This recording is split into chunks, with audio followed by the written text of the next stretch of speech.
अस्सलाम वालेकुम व्यूवर्स। हमने स्टार्ट किया हुआ था सॉफ्ट टिश्यू इंजरीज चैप्टर 10 को, जिसके अंदर हमने डिस्कस कर लिया था इंपॉर्टेंट डेफिनेशंस को। आज हम डिस्कस करेंगे एग्जाम पॉइंट ऑफ व्यू से पूछे जाने वाले एमसीक्यूज के बारे में, जो कि स्टेजेस ऑफ इन्फ्लेमेशन में से आते हैं। ठीक है, इनमें से किसी भी एक स्टेज के बारे में आपसे पूछ लेते हैं, आइदर एक्यूट, सब एक्यूट एंड क्रोनिक स्टेज के बारे में, कि आइदर इनके अंदर कौन कौन सी कैरेक्टरिस्टिक फीचर्स आ रहे हैं और उनके अकॉर्डिंगली आपने कौन सी इंटरवेंशंस को अप्लाई करना है। तो ये बहुत इजी है, ये स्टेजेस ऑफ इन्फ्लेमेशन, इनको हम डिस्कस करेंगे वन बाय वन।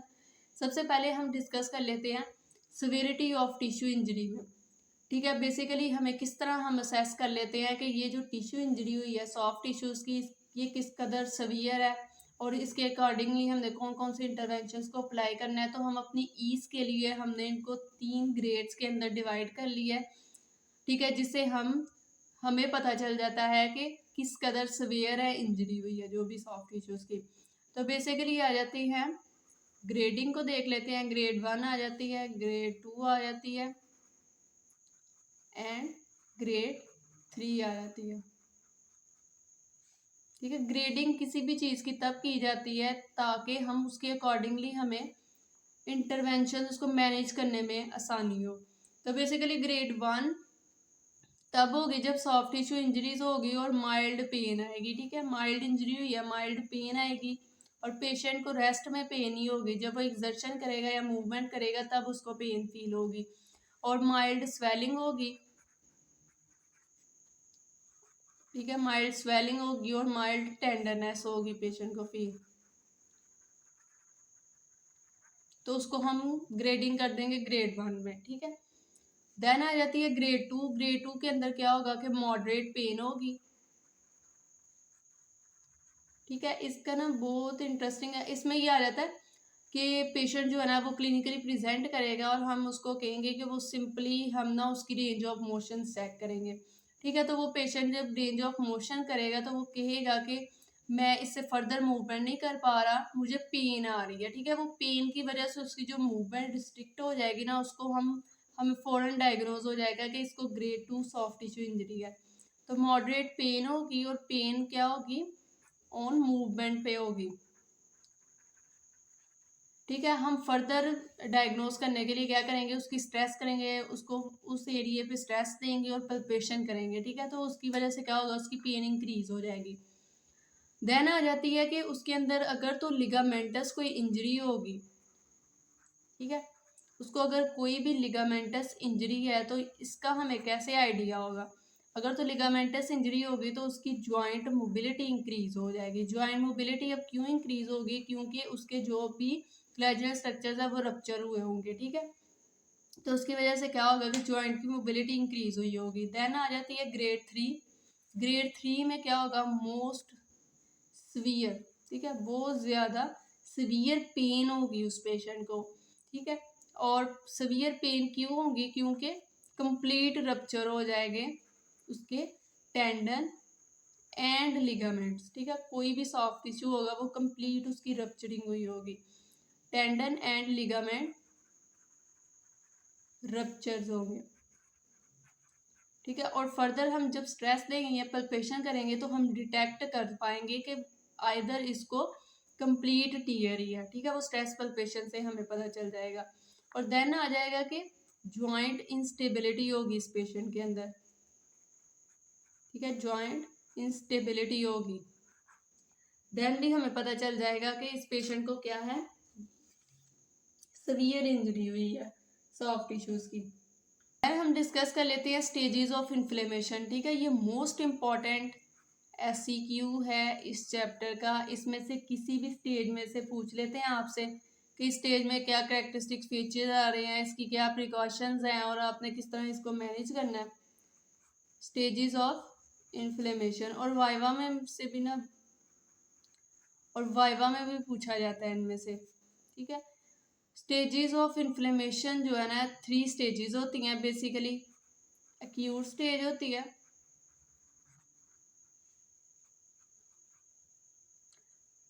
सब एक्यूट स्टेज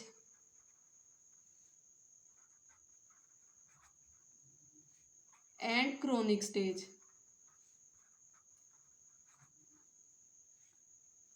ठीक है, जो एक्सटर्नल है ना, उसका टिपिकली यही क्वेश्चन होता है कि आप बताएं कि आप किस तरह पता चलेगा कि इस पेशेंट को इन्फ्लेमेशन तो है, वो तो बता देगा ना ये मुझे स्वेलिंग हुई है, ठीक है, वो तो देखने से ही हमें पता चल रहा होगा। लेकिन हमें किस तरह पता चलेगा कि ये एक्यूट स्टेज है या फिर ये सब एक्यूट स्टेज है इन्फ्लेमेशन की या फिर क्रोनिक स्टेज है, ठीक है। तो आपने फौरन बताना होता है कि हम उसकी हिस्ट्री से हमें पता चलेगा कि हमें ये एक्यूट स्टेज है इधर सब या क्रोनिक है। तो वो हम उसकी जब हिस्ट्री लेंगे पेशेंट की, तो वो बताएगा हमें कि मुझे 4 या 5 दिन पहले क्या हुआ है, ट्रमा हुआ है जिसकी वजह से बाद में ये मुझे स्वेलिंग होगी, ठीक है। तो हम क्या डायग्नोज कर लेंगे, एक्यूट स्टेज को, ठीक है। तो इसी तरह हमें किस तरह पता चल जाता है, हमें पता चलता है पेशेंट जो हिस्ट्री देगा ना उससे हमने डायग्नोज करना होता है कि इसको एक्यूट है सब या क्रोनिक है। तो वो हमें किस तरह पता चल जाता है, बेसिकली ड्यूरेशन ऑफ इंजरी से।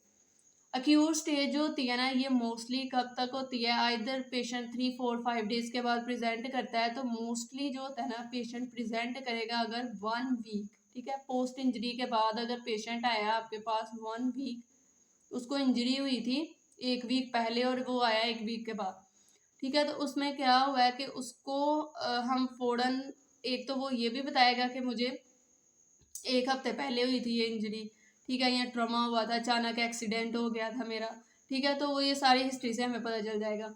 तो उसके साथ साथ वो बताएगा कि मुझे मोस्ट मतलब कि सवियर पेन है, ठीक है।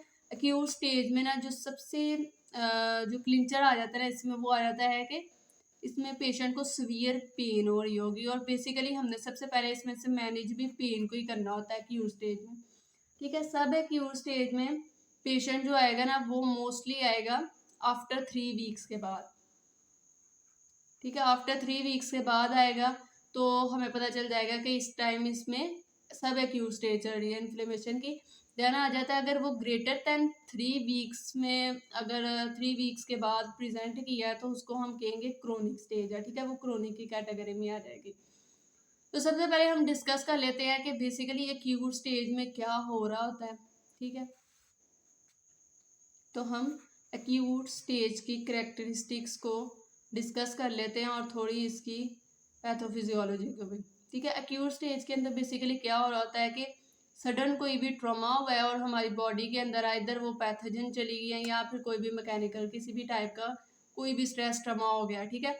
तो बॉडी के अंदर बॉडी उसको नॉर्मलाइज करने की कोशिश करेगी, तो बेसिकली बॉडी के अंदर इन्फ्लेमेशन का प्रोसेस हो जाता है, ये भी एक प्रोटेक्टिव रिस्पॉन्स होता है बॉडी का। तो जो भी नॉक्शियस स्टिमुलाई है ना उसको रिमूव करना होता है बॉडी ने।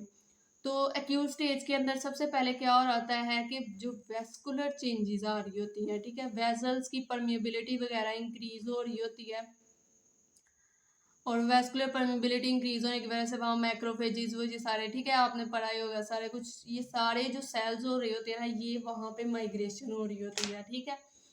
और सबसे पहले वहाँ पे क्या हो रही होती है, देन ये जो मैक्रोफेजेस वहाँ पे आएंगे तो वो फैगोसाइटोसिस करेंगे, और फैगोसाइटोसिस करके उस नॉक्शियस स्टिमुलाई को रिमूव करने की कोशिश करेंगे, ठीक है। अल्टीमेटली देन क्या होगी, क्लॉट फॉर्मेशन होगी वहाँ पे, और देन क्या होगी कि वहाँ पे क्लॉट फॉर्मेशन होगी, और फाइब्रोब्लास्टिक एक्टिविटी इंक्रीज होगी। तो ये बेसिकली हो रहा होता है एक्यूट स्टेज के अंदर। और जो पेशेंट क्लिनिकली प्रेजेंट करेगा ना उसको क्या हो रहा होगा, पेन बहुत ज़्यादा होगी, ठीक है, और पेन उसको बिफोर टिश्यू रेजिस्टेंस होगी, ठीक है। पेन क्या होगी, बिफोर टिश्यू रेजिस्टेंस, ठीक है, मतलब कि उसकी रेंज ऑफ मोशन कंप्लीट नहीं होगी, ठीक है, मिड रेंज में ही वो जाके कहेगा कि मुझे बहुत ज़्यादा पेन है।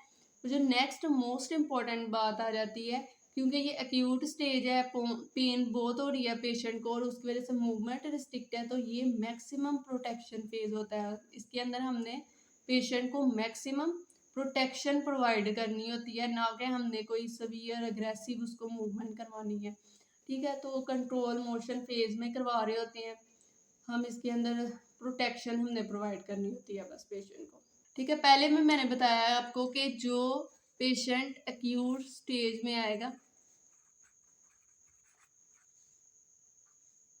ठीक है, वो 1 वीक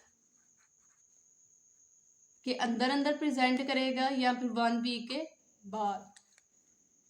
ठीक है, ये तो सबसे पहले आपको इसकी हिस्ट्री से पता चल जाएगा।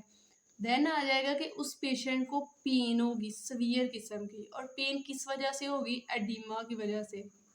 और पेन होने की वजह से उस पेशेंट के अंदर क्या होगा, मूवमेंट रिस्ट्रिक्टेड हो जाएगी। मूवमेंट रिस्ट्रिक्टेड किस वजह से होगी, क्योंकि मसल गार्डिंग भी कह सकते हैं आप, मसल स्पैज्म भी कह सकते हैं। ठीक है, एक ही चीज़ है। तो बेसिकली पेन होगी, एडीमा मसल स्पैज्म हो जाएगा। ठीक है, आपको पहले भी मैंने प्रीवियस लेक्चर में भी बताया था कि जब पेन होती है तो उसकी वजह से क्या होता है कि मसल स्पैज्म हो जाता है, और ये प्रोटेक्टिव रिस्पॉन्स होता है बॉडी का, ताकि अल्टीमेटली क्या हो सके, मूवमेंट रिस्ट्रिक्टेड हो जाए। तो बेसिकली एक्यूट स्टेज के अंदर मूवमेंट रिस्ट्रिक्शन भी हो रही होती है। ठीक है, मूवमेंट रिस्ट्रिक्शन उस रीजन की भी हो रही होती है जो अफेक्ट हो रहा होता है, और उसके जो एसोसिएटेड जॉइंट्स होते हैं, प्रॉक्सिमल जॉइंट्स या फिर डिस्टल जॉइंट्स होते हैं, उनकी भी मूवमेंट रिस्ट्रिक्शन हो रही होती है। ठीक है, और उसके साथ साथ इस पेशेंट के अंदर क्या होगा, स्वेलिंग हुई होगी, क्योंकि एक्यूट स्टेज है।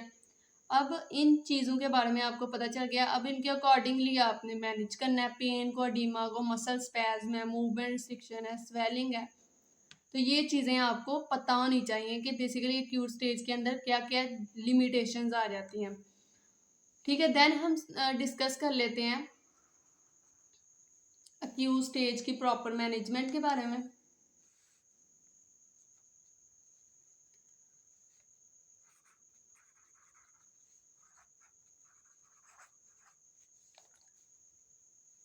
ठीक है, इधर हम देख लेते हैं कौन कौन से स्ट्रक्चर्स डैमेज हो रहे हैं, और उनके अकॉर्डिंगली हमने कौन सी इंटरवेंशंस प्रोवाइड करनी है। ठीक है, सबसे पहले मैंने आपको बताया कि कोई भी इंटरवेंशन लिखने से पहले ना आपने बता देना है कि हमने सबसे पहले क्या करना है, एजुकेट करना है पेशेंट को। ठीक है, एजुकेट पेशेंट को करना बहुत ज़रूरी है। सबसे पहले हम क्या उसको एजुकेट करेंगे, हम उसको यही बताएंगे कि उसने ये वाली मूवमेंट्स नहीं करनी, ये वेट लिफ्टिंग वगैरह इस तरह की चीज़ें, मतलब कि जो हिंड्रेंस काज कर रही होंगी उसकी हीलिंग के अंदर, उनको हमने इनहिबिट कर देना। ठीक है, पेशेंट को तो नहीं ना पता, अब हमने एज अ फिजियोथेरेपिस्ट उसको गाइडलाइंस प्रोवाइड करनी है कि इधर तुमने ये वाली मोशंस नहीं करनी, और ये वाली एक्टिविटीज़ को इनहिबिट कर देना है। ठीक है, और अपनी जो डेली लाइफ एक्टिविटीज़ है उनको भी मॉडिफाई करना है। तो ये हमने सब उसको एजुकेट करना है पेशेंट को। देन आ जाती हैं और सबसे पहले फिर हमने क्या करना है, मैंने बताया था कि एक्यूट स्टेज के अंदर पेन की कंप्लेन होती है उस पेशेंट को। तो सबसे पहले हमने उसकी पेन को ना कम करना है।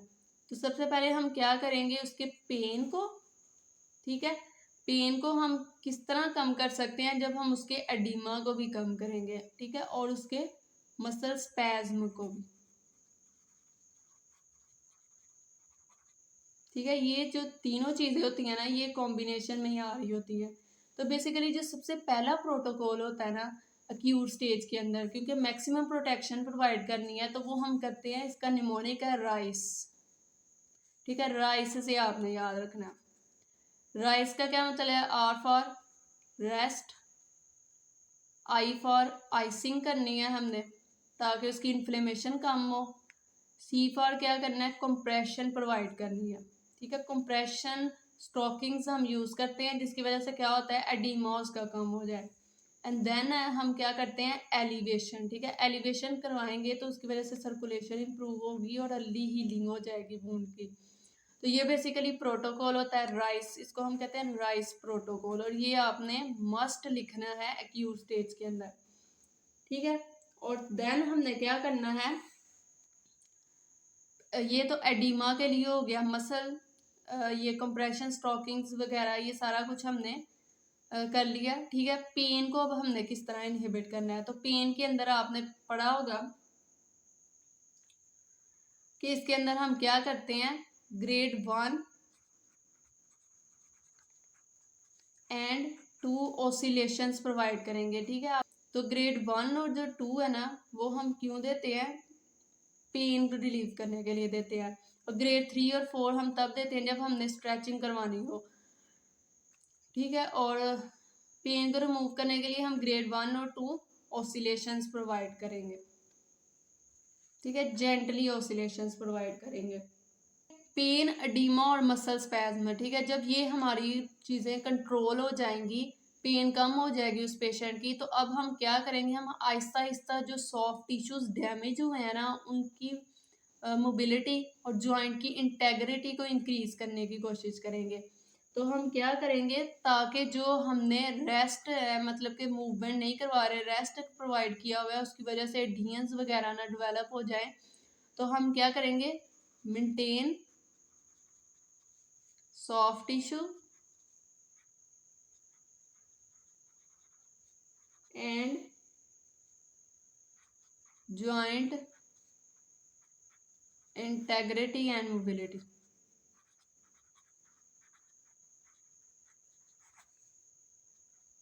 हमने पैसिव मूवमेंट्स करवानी है, ठीक है, क्योंकि ये मैक्सिमम प्रोटेक्शन फेज है ना, तो इसके अंदर हम पैसिवली मूवमेंट्स कराएंगे, पेशेंट एक्टिवली मूवमेंट नहीं करवाएंगे। ठीक है, पैसिव मूवमेंट्स करवाएंगे। और दूसरा हमने क्या करवानी होती है, मसल सेटिंग एक्सरसाइजेस करवाएंगे। ठीक है, ताकि जो हीलिंग है ना, वो उसके अंदर कोई भी रुकावट ना आ सके और वो प्रॉपर हीलिंग अर्ली हो सके वुंड की। ठीक है, देन हम थर्ड जो है वो उसमें आ जाता है कि हमने जॉइंट की स्वेलिंग को इम्प्रूव करना है। ठीक है, क्योंकि हमने पेन को कंट्रोल कर लिया, एडिमा को कंट्रोल कर लिया, मसल स्पैस्म को हमने रिवर्स कर लिया। ठीक है, जो मूवमेंट रिस्ट्रिक्शन हुई थी उसको हमने क्या कर लिया, कम कर लिया। हम किसकी वजह से कर रहे हैं वो कम, मेंटेन सॉफ्ट टिश्यू की जॉइंट इंटेग्रिटी और मोबिलिटी हम करवा रहे हैं, पैसिव मूवमेंट्स करवा रहे हैं, मसल सेटिंग एक्सरसाइजेस करवा रहे हैं, तो उसकी वजह से मूवमेंट रिस्ट्रिक्शन जो है ना वो भी कम हो जाएगी। देन हमने क्या ट्रीट करना है, अब उसकी स्वेलिंग को। तो जॉइंट स्वेलिंग को हम करने के लिए तो हम क्या करेंगे, अगर ब्लड है, उसके हीमार्थ्रोसिस हुआ हुआ है, ब्लीडिंग हुई हुई है जॉइंट के अंदर, तो हम मेडिकली उसकी क्या कर सकते हैं, एस्पिरेशन करके उसके जॉइंट को क्लियर कर सकते हैं, जॉइंट स्वेलिंग को कम कर सकते हैं, और उसको हम प्रोवाइड कर सकते हैं ऑर्थोसिस वगैरह या फिर कास्ट वगैरह। ठीक है, तो ये इतनी नहीं है बस, इसके अंदर हम क्या करेंगे, हम मेडिकल को इंटरवेंशन प्रोवाइड करेंगे। ठीक है, आइदर तो क्या है, आइदर ब्लीडिंग हुई हुई है या फिर एडिमा डेवलप हुआ हुआ है जॉइंट के अंदर। ठीक है, तो हम मेडिकल इंटरवेंशन प्रोवाइड करेंगे। देन हम क्या करेंगे, जो एसोसिएटेड एरियाज थे, ठीक है, इधर मैंने डिस्कस किया था कि जो एसोसिएटेड एरियाज हैं उनकी मूवमेंट भी रिस्ट्रिक्ट हो जाएगी, क्योंकि पेन बहुत ज़्यादा है और मसल स्पैज्म की वजह से एसोसिएटेड एरियाज भी रिस्ट्रिक्ट हो जाएंगे। ठीक है, क्योंकि उस रीजन में मूवमेंट नहीं हो रही, तो उसके एसोसिएटेड रीजन्स भी क्या करेंगे, वो भी, उनकी भी मूवमेंट नहीं होगी और वो भी चले जाएंगे मसल स्पैज्म में। तो उसको हमने रिवर्स करना है कि एसोसिएटेड एरियाज की भी मोबिलिटी को मेंटेन किया जा सके। तो उसके लिए हम क्या करेंगे, मेंटेन करने के लिए integrity and function of associated areas, maintain करने के लिए integrity and function of associated areas, जहाँ कहीं भी आएगा मैनेजमेंट में, वहाँ पे आपने याद रखना है कि मस्टली जो प्रॉक्सिमल जॉइंट्स होते हैं वहाँ पे आपने एक्टिव एक्सरसाइजेस करवानी होती है। ठीक है, एक्टिव असिस्टिव करवा सकते हैं, रेजिस्टिव एक्सरसाइजेस करवा सकते हैं, क्योंकि उन पार्ट्स के अंदर तो इंजरी नहीं ना हुई, वो तो सिर्फ अफेक्टेड जॉइंट के अफेक्ट होने की वजह से उनके अंदर मूवमेंट रिस्ट्रिक्शन आ रही है। तो बेसिकली हमने उन जॉइंट्स की एक्टिविटीज़ को परफॉर्म करवाते रहना है, ताकि जो एट्रोफी वगैरह है या फिर मसल स्पैज्म है ना अफेक्टेड जॉइंट का, वो कम हो सके। ठीक है, तो बेसिकली हमने क्या करवानी है, एक्टिव असिस्टिव रेजिस्टिव करवा सकते हैं मेंटेन करने के लिए integrity and function of associated areas. Then आ जाती है इसकी प्रिकॉशंस को डिस्कस कर लेते हैं, कॉन्ट्राइंडिकेशंस को। तो बेसिकली जो प्रिकॉशंस आ जाती हैं, मैंने पहले भी डिस्कस कर लिया था कि इसकी जो डोजेज है या फिर जो मूवमेंट्स हैं वो लाइट सी करवानी है और डोजेज भी कम रखनी है। और जो कॉन्ट्राइंडिकेशंस हैं वो तो आपको पता ही होगा कि इन्फ्लेमेशन में जो स्ट्रेचिंग है वो मस्टली कॉन्ट्राइंडिकेटेड है, और एक्यूट स्टेज है इन्फ्लेमेशन की, तो इसलिए रेजिस्टेड एक्सरसाइजेस तो मस्टली इसके अंदर कॉन्ट्राइंडिकेटेड है, क्योंकि लाइट सी मूवमेंट करवानी है। एक्यूट स्टेज है, पेन को हमने ज़्यादातर फोकस करना होता है, उसको हमने कम करवाना होता है। ठीक है, तो आई होप सो कि आपको इनके बारे में अच्छी तरह से समझ आ गई होगी। तो नेक्स्ट इंशाल्लाह हम डिस्कस करेंगे सब एक्यूट एंड क्रोनिक स्टेजेस को। उसके अंदर हम ये डिस्कस करेंगे कि बेसिकली कौन कौन से डिफरेंसेस आ रहे हैं। अब तक आपको कोई भी मसला हो तो आप कमेंट सेक्शन में पूछ सकते हैं। अल्लाह हाफिज़।